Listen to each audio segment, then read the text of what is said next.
boa tarde, tudo bem? Vamos começar então pedindo a intercessão de Nossa Senhora.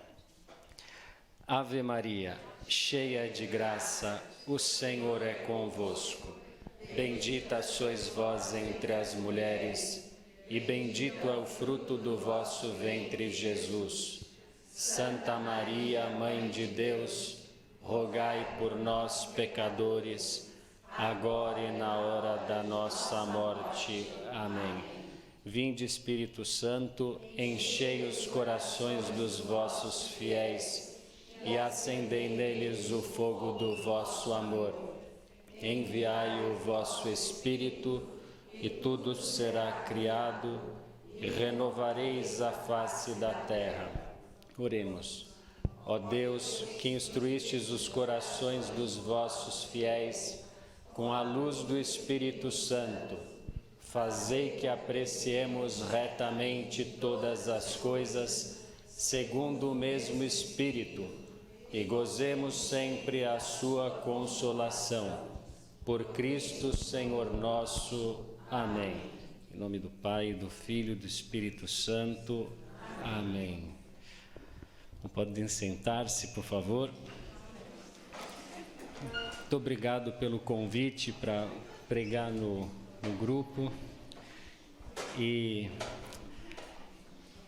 vocês me deram um assunto, né? O tema: o que pode nos separar do amor? Eu brinquei com os diáconos que vão pregar também, né?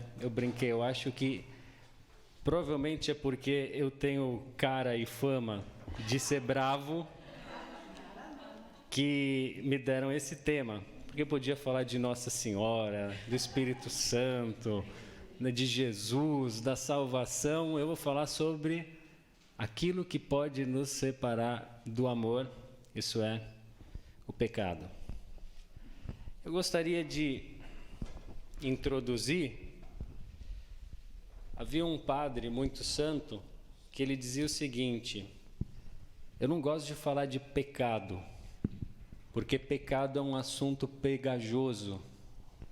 Sobretudo se a gente fala sobre certos tipos de pecado, é uma coisa que faz até mal para a nossa alma. Talvez depois de uma conversa falando de, não sei, assassinatos, de pecados de impureza, uma pessoa tem até dificuldade de falar com Deus, porque é um pouco nocivo.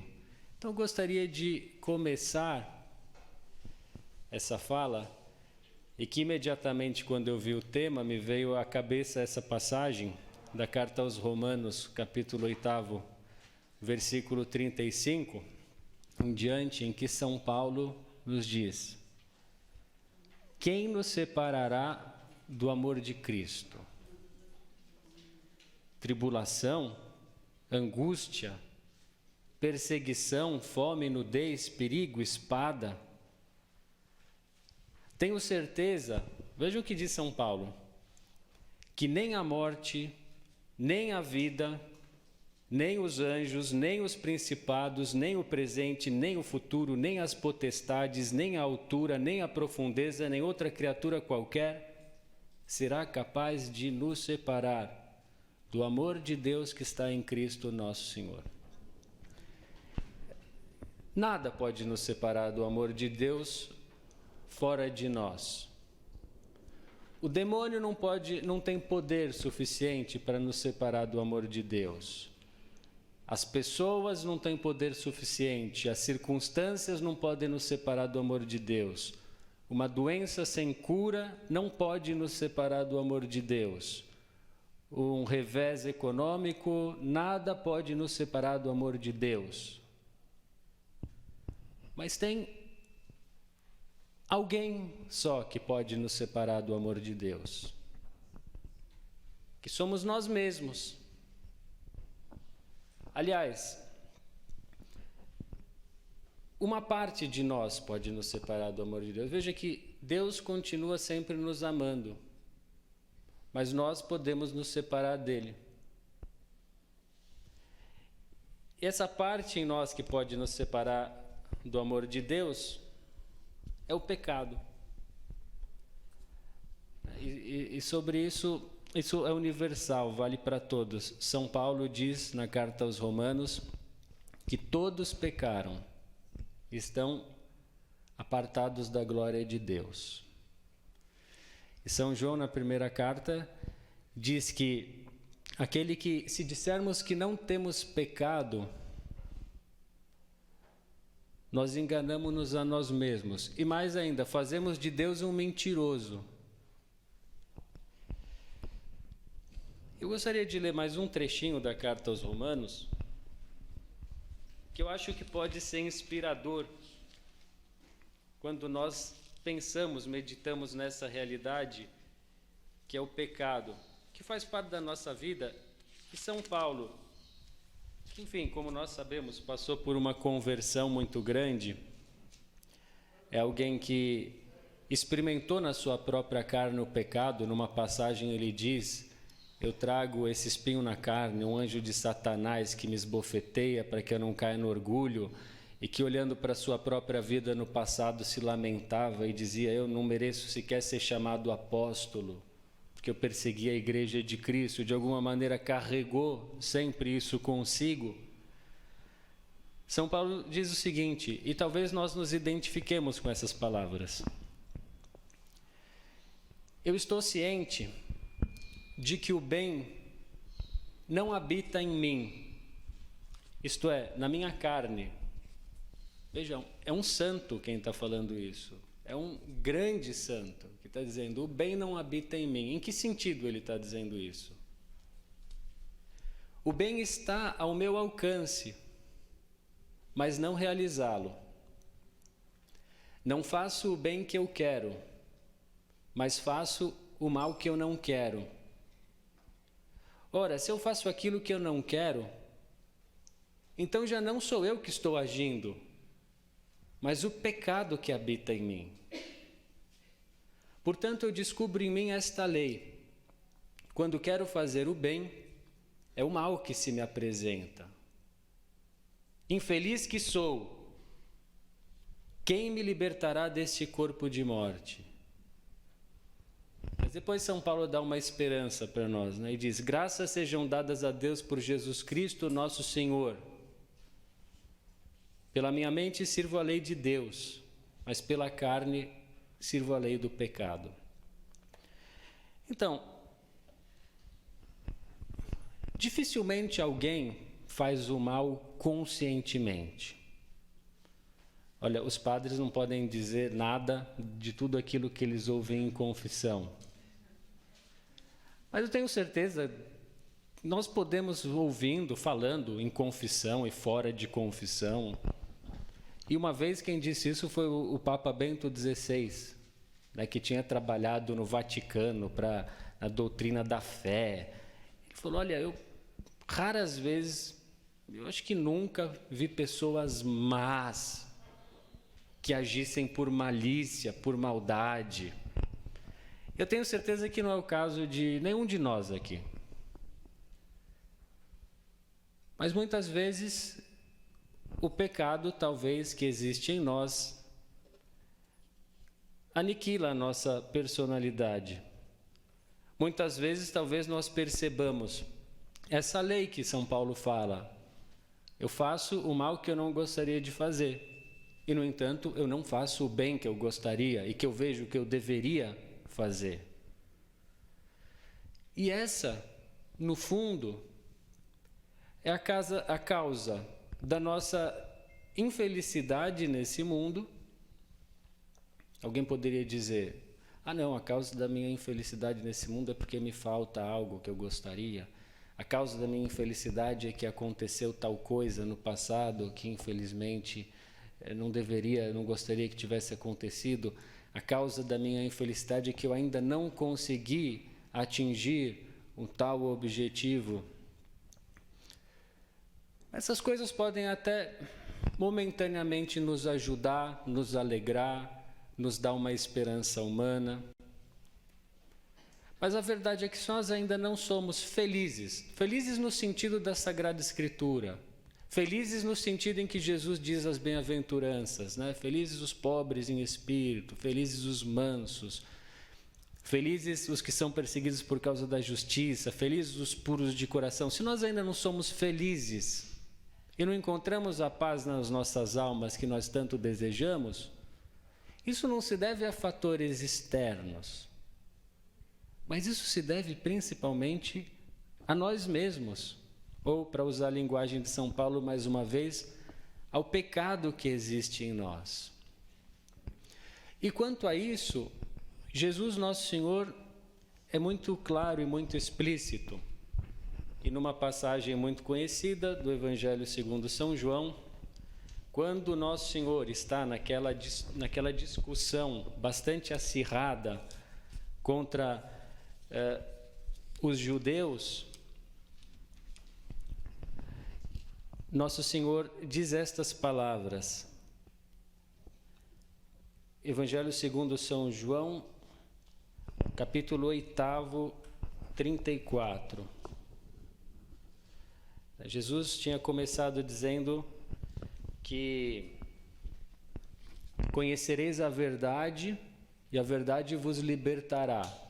A verdade, ele diria, eu sou o caminho, a verdade e a vida. E os judeus responderam, nós somos descendentes de Abraão e nunca fomos escravos de ninguém. Como podeis dizer, vós vos tornareis livres? Vejam o orgulho dessas pessoas, né? Eles estão lá diante de Nosso Senhor e dizem, nós não somos escravos de ninguém. Olha para quem nós somos. Talvez nós pensemos assim, eu não sou escravo de ninguém. Ninguém me dá ordem. Eu faço o que eu quero, eu sou livre. E Jesus diz, em verdade eu vos digo, todo aquele que pratica o pecado é escravo do pecado. O escravo não permanece para sempre na casa, mas o filho permanece nela para sempre. Se, pois, o Filho, com maiúsculo, isso é, Jesus Cristo, vos libertar, sereis verdadeiramente livres. O pecado nos escraviza. O pecado não permite que nós permaneçamos para sempre com Deus, na casa de Deus. O pecado nos afasta de Deus nessa vida e na outra. O pecado causa essa cisão na nossa personalidade. O pecado nos impede de ser quem nós realmente devemos ser aos olhos de Deus. E Deus não nos criou para isso. A esse respeito, São Paulo é muito claro quando diz, vós não recebestes um espírito de escravos, vós recebestes um espírito de filhos, no qual dizeis, Abá, Pai, isso é, vocês não receberam um espírito de pecado, para viver no pecado, vocês receberam um Espírito Santo no seu batismo para viver na liberdade dos filhos de Deus. E Jesus Cristo, nosso Senhor, veio a esse mundo exatamente para isso, como eu dizia, para resgatar-nos do pecado. Então, é bom sempre nós nos lembrarmos disso. Jesus não nos veio a esse mundo para nos dizer palavras doces. Jesus não veio a esse mundo simplesmente para nos confortar. Jesus não veio a esse mundo para nos dar uma redenção que nos deixasse as mesmas pessoas, o mesmo homem velho. Mas Jesus veio a esse mundo para nos salvar do pecado. Isso é muito claro, é tão forte que, se vocês se lembram bem, quando São José está ali, né, naquele incômodo, porque soube que Maria estava grávida. O anjo Gabriel aparece e diz para José, né, José, não temas receber Maria como sua esposa, porque ela concebeu por obra do Espírito Santo. E diz, ela conceberá e dará à luz um filho, e tu lhe porás o nome de Jesus. Sabemos que Jesus significa Deus salva, Salvador, salvação. E depois o anjo Gabriel completa, pois ele vai salvar o seu povo dos seus pecados. Vejam, o nome de Jesus é Deus nos salva dos nossos pecados. Deus nos liberta dos nossos pecados. Deus nos tira o espírito de servidão e nos dá o espírito de liberdade. Deus nos tira a impureza e nos dá a pureza.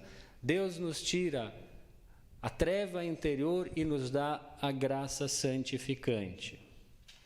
E uma primeira coisa prática que eu gostaria de propor, porque acho que todos nós, ao mesmo tempo em que nós vemos, eu vejo que eu tenho tantos pecados, ou quem sabe eu vejo que nesse ponto, naquele ponto eu precisava ser melhor, eu reconheço que eu tenho esse ou aquele defeito. Mas talvez a grande dificuldade que nós temos é como mudar, como melhorar. E aqui a primeira coisa que eu diria é, primeiro, reconhecer que nós somos pecadores. Talvez seja um pouco meio óbvio o que eu estou falando, mas não é tão óbvio. Porque o nosso drama é o seguinte: nós sabemos que nós somos pecadores, talvez abstratamente. Eu estou partindo do princípio, faço um parênteses, que nós não nos encontramos assim naquela situação de dizer, não, eu não sou pecador, imagina. Olha, padre, eu nunca roubei, nunca matei ninguém. Então, não tem nada, tranquilo, estou ótimo. Não, estou partindo do princípio que a gente não está assim nesse grau de autoconfiança, ou autoconfiança não, mas de falta de sinceridade, falta de realismo. Mas a gente pode pensar, bom, e como é que eu vou descobrir quem eu sou diante de Deus? Primeira coisa, pedindo a Deus essa graça, pedindo a Deus a virtude da humildade, pedindo a Deus que nós saibamos, sem medo, quem nós somos. E por isso, a primeira coisa para nós nos arrependermos dos nossos pecados e nos convertermos é a oração. Porque ninguém se converte sozinho. E se nos faltasse uma vida de oração, o que aconteceria é que aos poucos nós iríamos perdendo a consciência do pecado. O Papa Pio XII tem uma frase famosa que ele disse, veja, ele disse isso há uns 80 anos atrás, quando, quem sabe, o mundo tivesse costumes um pouco melhores do que hoje. Em certos sentidos, em outros não. Mas o Pio XII dizia o seguinte, o pecado do nosso tempo é a perda do sentido do pecado. O grande pecado é eu não perceber que eu sou pecador. O grande pecado é os homens acharem que eles são muito bons, que eles têm muitos direitos, que a culpa de tudo na minha vida é dos outros, e eu não tenho culpa de nada. E esse é o grande pecado. Por quê? Porque se nós ao menos fôssemos uns pecadores arrependidos, que nem aquele publicano que ia rezar diante do Senhor e batia no peito e dizia, Senhor, tem piedade de mim, eu sou um pecador, sinceramente compungido, se sentindo ali um ninguém na presença de Deus, nós teríamos solução. Mas se nós pensamos, eu estou ótimo, não tenho pecado,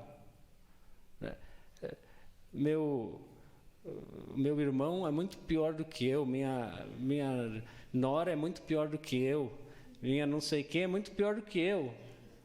Olha, se for comparar, vou comparar com o Fernandinho Beiramar, com o Marcola do PCC, eu estou ótimo. Com os políticos que estão aí, eu estou maravilhoso, então está feliz comigo. E se nós formos olhar, veja que paradoxo. Não sei se vocês já tiveram a oportunidade de ler a vida de algum santo, mas os santos, em geral, embora eles sejam muito melhores do que nós, mas eles se consideram pecadores. Tem uma história engraçada da vida de São João Maria Vianney, o cura d'Ars, que o cura d'Ars era muito santo, muito penitente, e começou aí uma fila de gente para se confessar com ele, e ficava 17 horas por dia no confessionário. Eu não consigo nem imaginar o que é passar 17 horas no confessionário um dia. Ele fazia isso direto, constantemente. E alguns padres da região, com inveja, fizeram um abaixo-assinado para tirá-lo, dizendo que ele era muito bronco, que ele era malcriado, que ele não tinha ciência suficiente, porque ele teve dificuldades para terminar teologia no seminário, e passaram um abaixo-assinado pedindo que ele fosse afastado do exercício da confissão, que ele não pudesse atender confissão porque ele deveria estar fazendo mal para as almas, fazendo aquele serviço. Esse abaixo-assinado rodou a diocese e chegou no bispo. O bispo confiava nele e gostava. Mas quando o bispo vai ler o abaixo-assinado, no meio das assinaturas tem a assinatura de quem? Do próprio cura d'Ars. Ele falava, eu sou um pecador, eu devo estar fazendo mal para as pessoas, porque eu sou ruim. E o cura d'Ars chega a ser cômico, mas o cura d'Ars, quando já era mais idoso e era amado pelas pessoas, ele dizia o seguinte: vejam, está chegando a minha morte, daqui a pouco eu vou comparecer no meu juízo particular diante de Deus. Eu não quero comparecer no meu juízo diante de Deus como um pároco. O pároco é o padre responsável pela paróquia, né, com o padre Michelino, nosso pároco. Porque é muita responsabilidade eu dar conta para Deus de todas essas pessoas que Ele me confiou. Então, o que eu quero fazer, eu quero sair dessa paróquia, eu quero ir para a Trapa, é um mosteiro bem rigoroso, e eu quero passar o resto dos meus dias lá, fazendo penitência e chorando a minha pobre vida. Ele dizia isso. E por 2 vezes ele tentou ir para a Trapa, ele fugiu. Ele fugiu da paróquia, sinceramente, dizendo, eu vou me danar se eu continuar nessa paróquia, eu vou embora, e os paroquianos tiveram que agarrá-lo pelo caminho, na estrada de madrugada, e levá-lo de novo para a paróquia, porque ele tinha uma convicção de que ele era um grande pecador. Então, tudo isso para dizer, nós precisamos amar a Deus, buscar a Deus, orar a Deus. Nós precisamos, quem sabe, também de um pouco de catequese, porque às vezes nos falta conhecimento dos mandamentos. Eu sugiro até a todos, por exemplo, aqui a catequese para adultos é aberta. Mesmo quem já fez crisma pode fazer a catequese, aprender mais sobre os mandamentos. Uma outra coisa importante, de tempos em tempos, fazer a sua confissão. E se, lógico, na confissão a gente recebe o perdão dos nossos pecados, mas por meio da confissão também, além do perdão, Deus nos dá uma graça especial para nós crescermos no autoconhecimento, para nós nos arrependermos dos nossos pecados. O exame de consciência que nós fazemos antes da confissão nos ajuda a ter consciência de quais são os pecados que talvez existam na nossa vida. Eu trouxe até aqui esse livrinho da paróquia, que foi editado aqui pela paróquia, que na página 26 tem um ótimo guia para fazer a confissão, inclusive tem um ótimo exame de consciência para a confissão. Mas, além disso, nós poderíamos fazer, muitas pessoas fazem um exame de consciência breve todos os dias. Então, por exemplo, antes de dormir, a pessoa vai lá e por 2 minutos, não mais do que isso, se coloca na presença de Deus e pergunta para o Senhor, Senhor, me ajuda a saber o que eu fiz hoje de bom, o que eu fiz hoje de mal, o que amanhã eu posso fazer melhor. Ou então, quais foram hoje, Senhor, os meus pecados contra Ti, contra o meu próximo ou contra mim mesmo? E olhar para dentro de si. No fundo, boa parte da nossa falta de consciência do pecado é falta de olhar para nós mesmos. Se nós vivemos só para fora, se nós vivermos somente na curiosidade, se nós vivermos somente para o espírito do mundo, qual é o espírito do mundo? O que importa? Não sei, eu me sentir bem, me divertir e fazer as coisas que eu gosto. Se nós olharmos só para isso, com certeza vai faltar uma consciência dos nossos próprios pecados. E, no fundo, nós precisamos, em outras palavras, nos abrir ao Espírito Santo. Tem uma passagem do livro dos Atos dos Apóstolos que é fundamental se nós quisermos entender isso. Quer dizer, primeiro que, no fundo, qual é o nosso caminho nessa vida? É crescer no amor a Jesus Cristo, crescer na presença do Espírito Santo na nossa alma, aprendermos a viver nele, a nos relacionarmos com ele. Mas às vezes nós também temos uma ideia do Espírito Santo. Como que eu posso dizer? Eu vou explicar essa palavra daqui a pouco. Um pouco esotérica. Então, em que sentido eu estou falando esotérico? Lógico, tem coisas que normalmente você fala coisas esotéricas, né? Você pensa em, não sei, cristais, né? Superstições, cartas e não sei o quê. Que são, né? Também tem seu sentido. Mas um dos sentidos, assim, na teologia espiritual dessa palavra esotérico, esoterismo, no fundo, o que é? É toda a tentativa de você se unir a Deus, ou ter uma experiência de Deus, ou ter uma experiência, sei lá, do transcendente. Aqui, né, para usar a linguagem que às vezes as pessoas usam, ter uma experiência, sei lá, do sagrado, sem conversão, sem fazer a vontade de Deus. E no fundo o paganismo propõe isso. Então, olha, você toma esse chá aqui, você vai ter uma alucinação e você vai se unir com Deus. É mentira. Ah, não, você faz esse negócio aqui, faz esse trabalho, essa coisa, você vai ter uma experiência de Deus. É mentira. Não, você tem... Quer dizer, antigamente, tinha inclusive, bem antigamente, talvez ainda exista, porque voltam sempre essas práticas, né? Tinha inclusive prostituição sagrada, né? E tentar sacralizar aquilo que, no fundo, com o perdão da palavra, é a pura promiscuidade, a bagunça. Quer dizer, está na cara que isso é uma armadilha do demônio. São Paulo, numa passagem, fala daqueles que têm o seu estômago como Deus. Aqueles que confundem o sobrenatural com o carnal, que se confundem o espírito com a saciedade humana, que confundem a vontade de Deus com a sua própria vontade, porque não perceberam, mas fizeram de si mesmos Deus. Eu sou Deus, eu sou o Senhor da minha vida, eu vivo para mim, eu vivo para o meu gosto, eu vivo para o meu corpo. E nessa passagem, voltando, preciosa do livro dos Atos dos Apóstolos, se conta como os apóstolos, tem vários santinhos aqui, vai caindo um depois do outro. Como os apóstolos, eles foram presos e haviam dito para eles, olha, vocês não devem pregar e falar do nome de Jesus.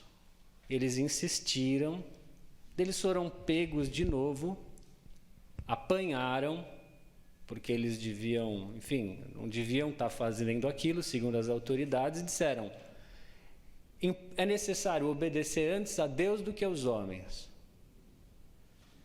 E depois, na sequência, eles dizem, o São Pedro diz, é necessário obedecer a Deus antes que aos homens, e fala assim, o Deus de vossos pais, de nossos pais, ressuscitou a Jesus Cristo, a quem vós matastes, pregando numa cruz.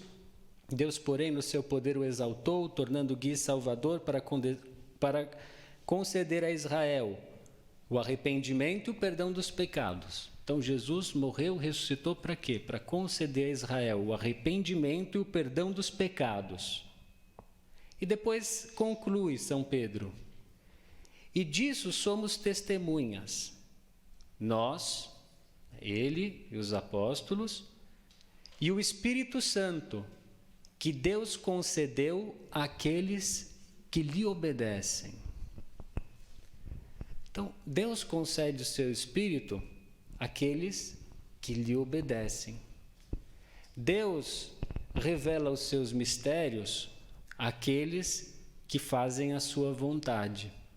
Deus concede a paz de Cristo, que supera todo entendimento, àqueles que o amam, àqueles que o buscam, aqueles que querem fazer a sua vontade. E Deus, o Espírito Santo, vejam, aqui tem é um ciclo, né?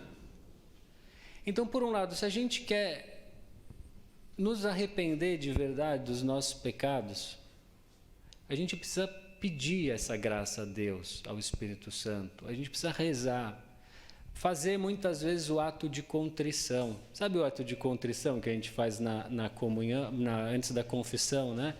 Às vezes pode ser um pequeno. Eu faço um brevezinho, né? Aquele Senhor Jesus, Filho de Deus, tende piedade de mim que sou pecador. Pode fazer aquele mais comprido, né? Senhor, meu Jesus Cristo, Deus e homem verdadeiro, Criador e Redentor meu, e assim por diante.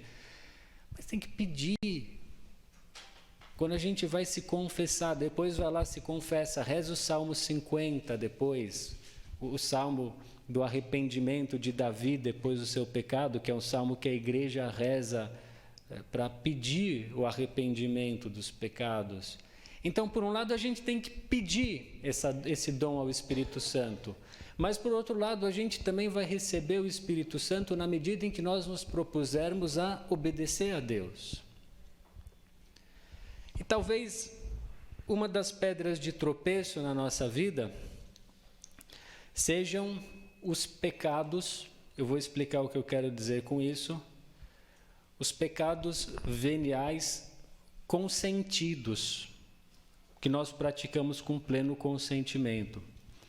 Então veja, é bom lembrar essa distinção, né? Existem os pecados mortais, os pecados veniais. Os pecados mortais são aqueles de uma matéria grave, né? Por exemplo, um pecado de idolatria, ou de praticar superstições, pecado de faltar na missa aos domingos sem uma justa causa, ou pecado de uma ofensa contra os pais, ou pecado, não sei, de desejar a morte, desejar a condenação do próximo, ou de, em geral, os pecados contra a castidade, né, graves. Mas para ser mortal, além de ser grave, aquele que é praticado com pleno consentimento e com pleno conhecimento. Quer dizer, eu sei que aquilo que é pecado, minha consciência me advertiu daquilo e ainda assim eu fiz. Os pecados veniais são os pecados leves, aquelas coisas que são matérias leves, vamos dizer assim. Então lá uma mentira de uma coisa meio irrelevante, por vaidade, né? Uma preguiça aqui e ali, uma fofoquinha aqui e ali, uma maledicênciazinha ali, as omissões na oração, não estou com vontade, deixa para lá, não sei o quê, ficar alimentando ali, né, os nossos defeitos, nosso pessimismo, a nossa vaidade, não sei o quê. O que acontece às vezes? O que acontece é que a gente às vezes vê esses pecados que normalmente são os mesmos que nos acompanham, porque cada um tem um defeito principal, um defeito dominante, e vai acompanhando mais ou menos os mesmos. Às vezes as pessoas falam assim, eu tenho vergonha de me confessar porque normalmente são os mesmos pecados. Bom, bem-vindo, né? Você e 90% da humanidade, quer dizer, não tem muito. A gente é vaidoso até na hora de pecar. A gente acha que a gente vai fazer um pecado assim, que tem que ser um negócio muito diferente, né? Ou às vezes a gente faz um pecado e acha, meu Deus, eu devo ser o único no mundo que fez isso, né? Que vergonha. Bom, quando na verdade a gente é ordinário e sem nada de muito especial até nesse quesito. Mas voltando, e o que às vezes acontece é que a gente se habitua a dizer, isso aqui não é importante, e vai fazendo deliberadamente. Não é grave, eu faço. Isso vai o quê? vai contristando o Espírito Santo. Isso vai abafando a ação do Espírito Santo em nós, porque Deus concede o seu Espírito àqueles que fazem a sua vontade. Então, além de pedir o arrependimento, a gente tem que se propor de verdade a obedecer a Deus, mesmo nas coisas pequenas, a não dar espaço, a fazer a vontade de Deus, fazer aquilo que a gente sabe que é certo, não ficar fazendo concessões, não ficar dizendo, eu sou assim, todo mundo é assim, e não nos deixarmos levar pelo mais fácil, e assim o Senhor vai nos fazer crescer.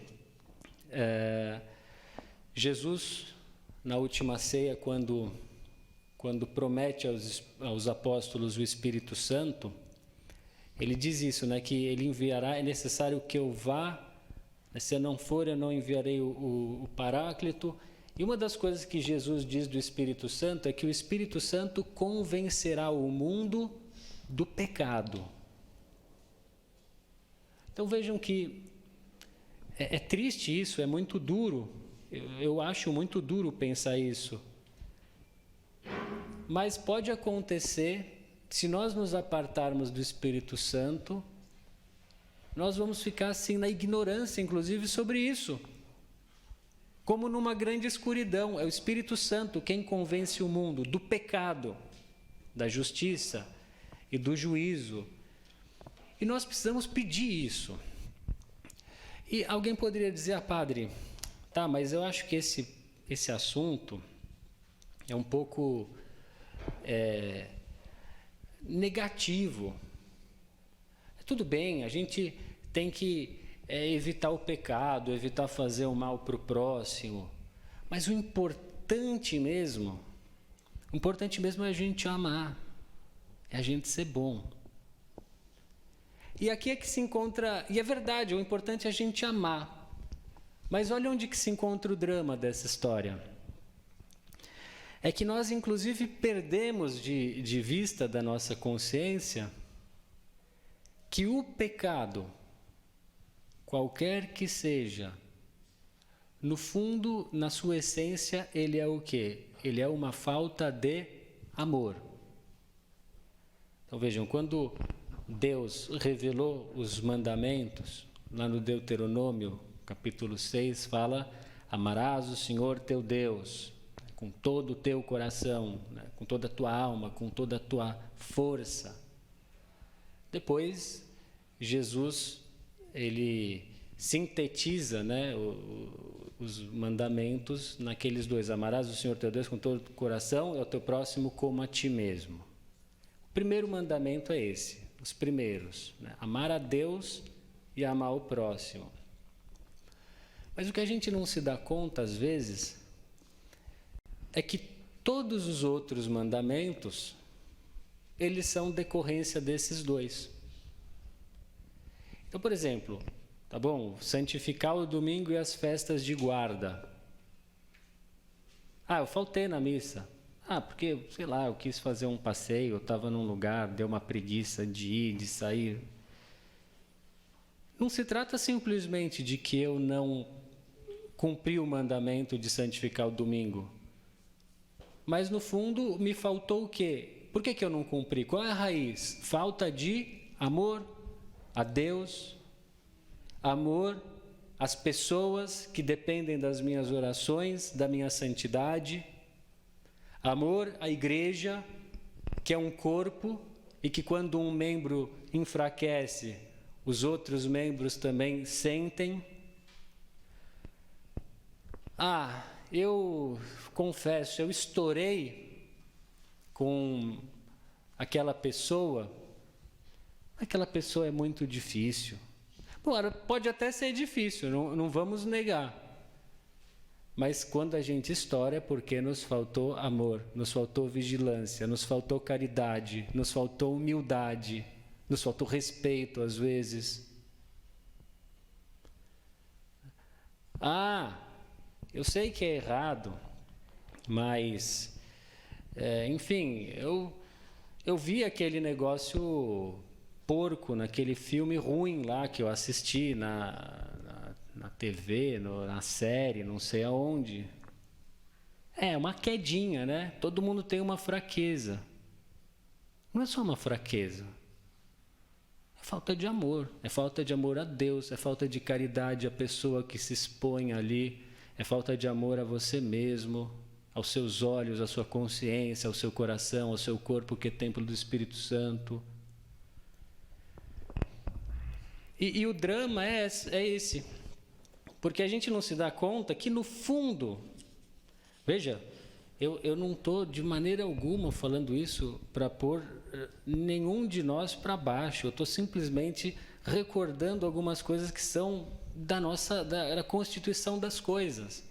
Mas, no fundo, o pecado, ele consiste numa falta de amor. E, no fundo, nós ainda somos fracos, porque nós ainda não temos o coração aceso, abrasado de amor a Deus e de amor ao próximo. Isso é tão claro que numa passagem do Evangelho segundo São Mateus, Nosso Senhor Jesus Cristo diz essas palavras. Eu, quando ouço essa passagem, a mim me causa uma grande impressão.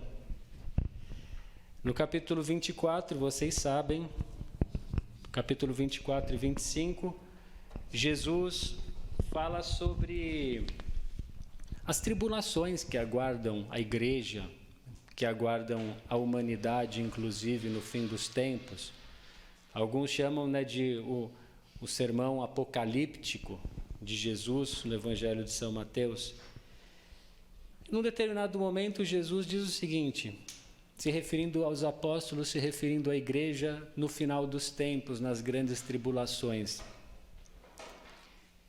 Então vos entregarão à tribulação e vos matarão. Por causa do meu nome, sereis odiados por todas as nações. Então muitos ficarão escandalizados, trairão uns aos outros e se odiarão. Hão de surgir muitos falsos profetas que enganarão muita gente. E atenção, a iniquidade se espalhará tanto que o amor de muitos esfriará. Quem, porém, perseverar até o fim, esse será salvo. Então, a iniquidade leva os corações a esfriarem. A gente pode dizer, não, são só pecados, é só um pouco de bagunça. Não, isso é falta de amor, é frieza.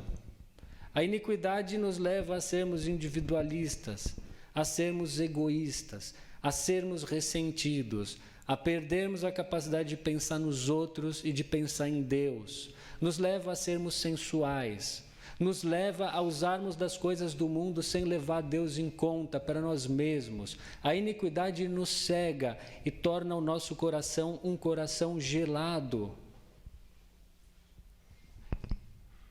E é por isso que nós temos que recorrer a Deus. É por isso que nós temos que pedir, como eu estou dizendo, a luz do Espírito Santo, porque o Espírito Santo é fogo, é calor, é luz, é amor, é verdade no meio da mentira. E pode nos servir, no meio disso tudo, como uma grande consolação, aquela outra afirmação de São Paulo, na mesma carta aos Romanos, que eu citei várias vezes, porque é uma carta na qual ele fala muito sobre o pecado, e que ele diz assim, onde o pecado foi abundante, a graça foi superabundante. E essa é a nossa esperança, essa é a nossa certeza. E Deus quer nos transformar. E por meio desses meios, a confissão, a comunhão, sempre em estado de graça, claro, com a alma bem preparada, a oração, a prática, o exercício da generosidade, das virtudes, a renúncia a si mesmo. Veja que quando Jesus nos ensina, quem quer ser meu discípulo, renuncie a si mesmo, tome a sua cruz e me siga. No fundo, ele está mostrando o caminho para aprender a amar, para que a gente não esfrie, para que nós não gastemos a nossa vida para nós mesmos, dando volta nos nossos problemas, nas nossas próprias complicações, porque a nossa capacidade de nos sacrificarmos pelos outros, de renunciar a algo nosso pelos outros, é proporcional, sim, à nossa capacidade de amar os outros. E é um termômetro do quanto nós estamos amando os outros. O quanto eu estou amando as pessoas da minha família. Isso vai se demonstrar no quanto eu penso mais neles do que em mim.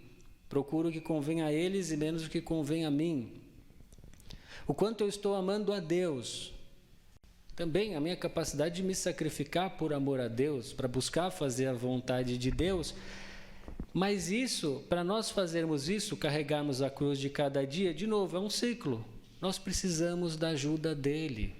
Sem ele não podemos fazer nada.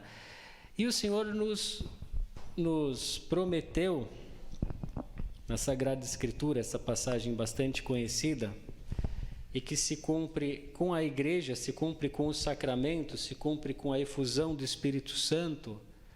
O Senhor nos fez essa promessa que Ele quer realizar na vida de cada um de nós.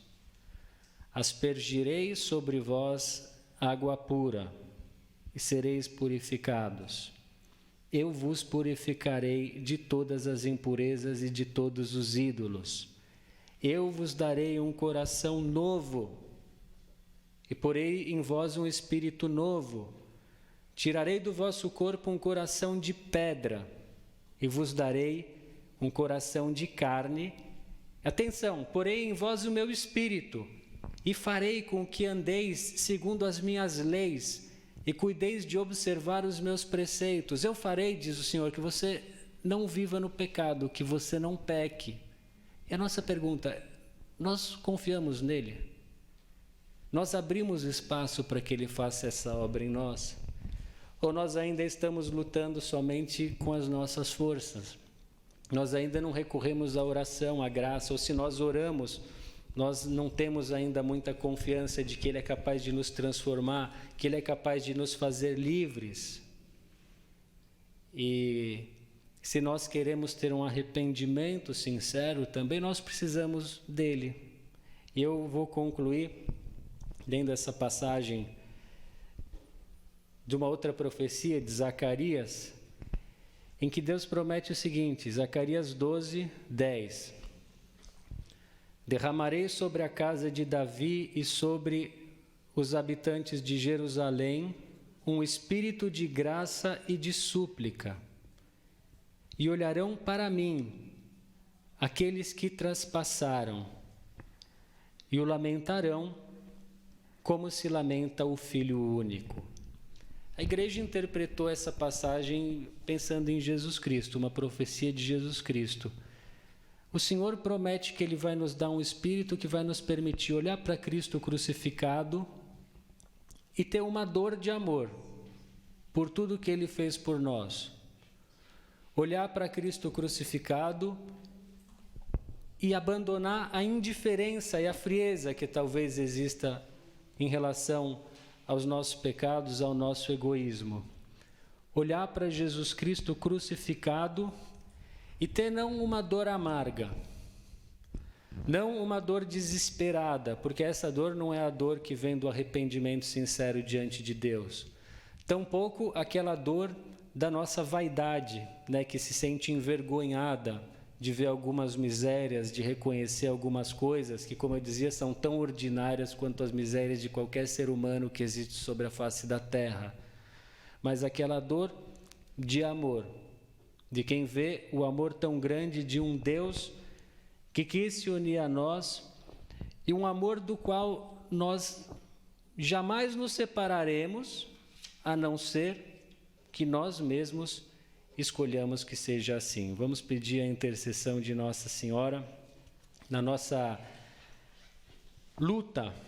A carta aos Hebreus diz assim: não resististes até o sangue na vossa luta contra o pecado, para que a nossa luta não seja uma luta áspera, dura, não seja uma luta aflita, ressentida. Vamos pedir sempre a ajuda de Nossa Senhora. Ela, como mãe, vai preparar os caminhos, ela, como mãe, vai nos conduzir e preparar um caminho seguro. Ave Maria, cheia de graça, o Senhor é convosco. Bendita sois vós entre as mulheres, e bendito é o fruto do vosso ventre, Jesus. Santa Maria, Mãe de Deus, rogai por nós, pecadores, agora e na hora da nossa morte. Amém. Eu e minha casa serviremos ao Senhor.